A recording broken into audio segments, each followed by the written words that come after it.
Now, I'm gonna be adding questions or answering questions from the active QLA mentees.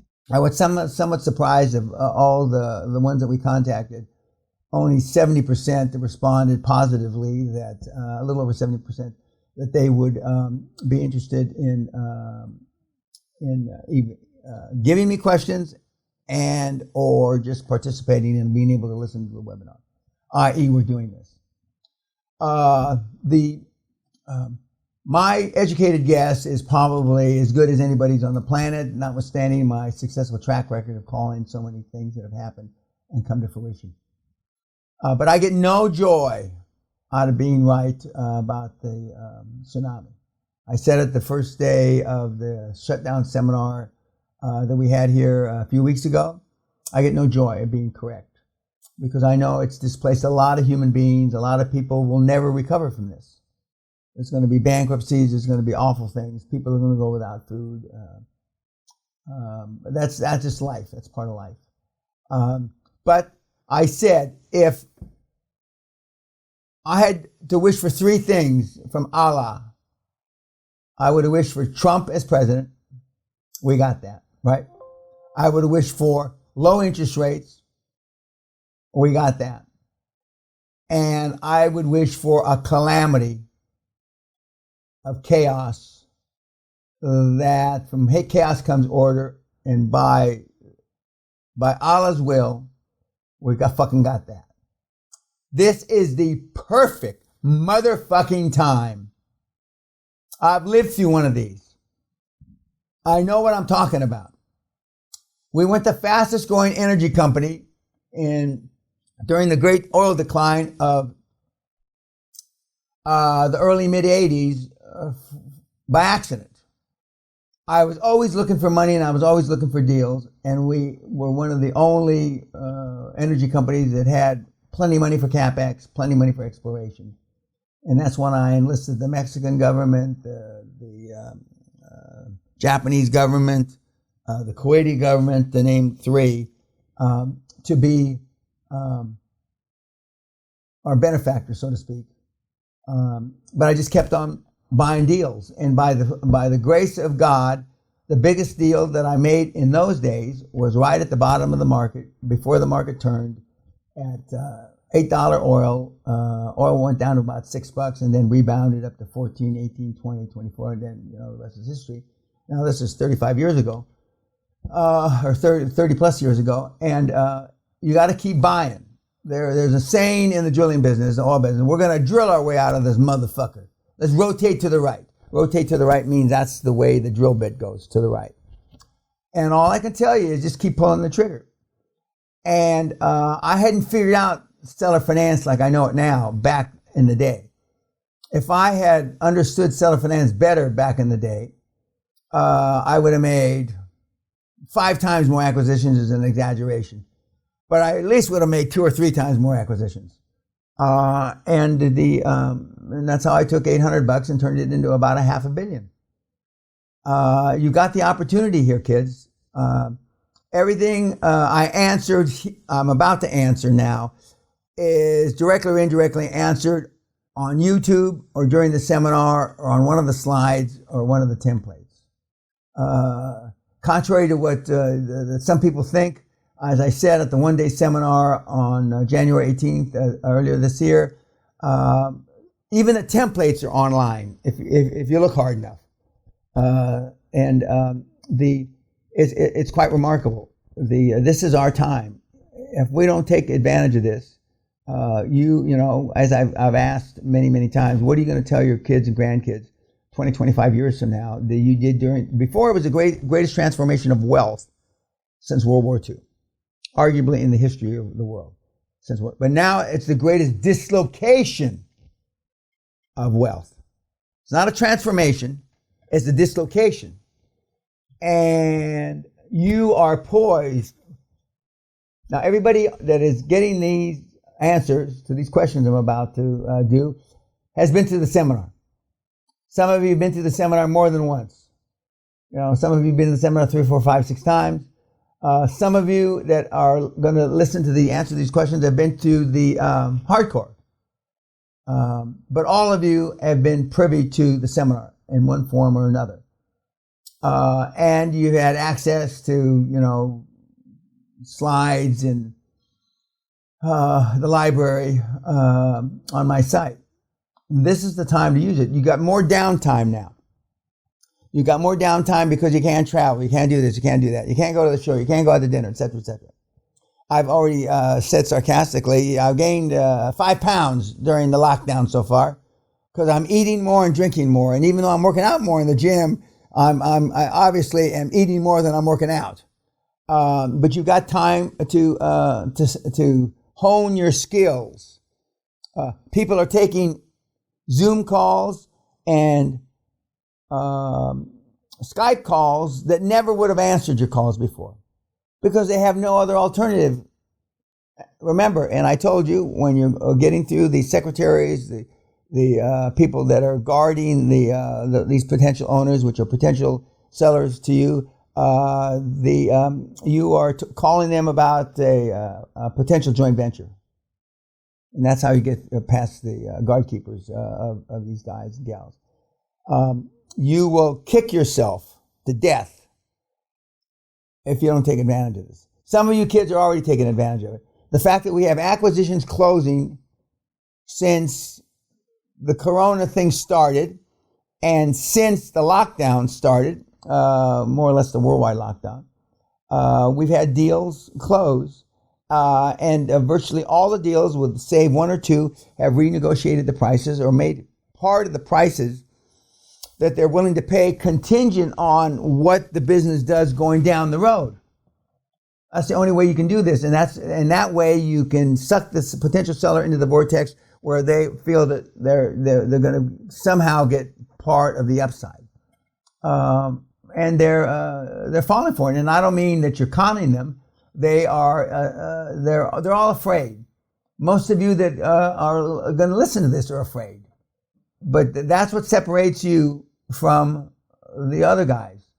The fact that you have and even though I say there's no real special sauce, the fact that you have access to me directly or indirectly, that is a special sauce that a lot of the kids don't have because they haven't been to the seminar. But you should benefit from the seminar and the money you paid. I feel a responsibility. I don't know if it's a moral responsibility, but I feel a responsibility to help you guys more than I help all the others. Although I'm convinced now, from Brian QLA Rose, from Bruce Whipple, from Dan Locke, amongst others, that I, have touched millions of people, and that I know pretty matter of factly that we've created at least a million millionaires, which is $1 trillion, and we've created a lot more with the $500 billion deal, the NEOM, and et cetera, et cetera. So you have access to this. Now, if you go, and God forbid lockdown lasts till, let's say, September, and you haven't taken that time, made the effort, the sacrifice to move this forward, I mean, you deserve what you're going to get. And you'll get fuck all because you didn't put this stuff into practice. I remember very, very vividly me sitting at this desk, in this room, in this castle, on this 156-acre estate during the collapse, and never leaving here, except for meetings. Occasionally we had meetings here during those years.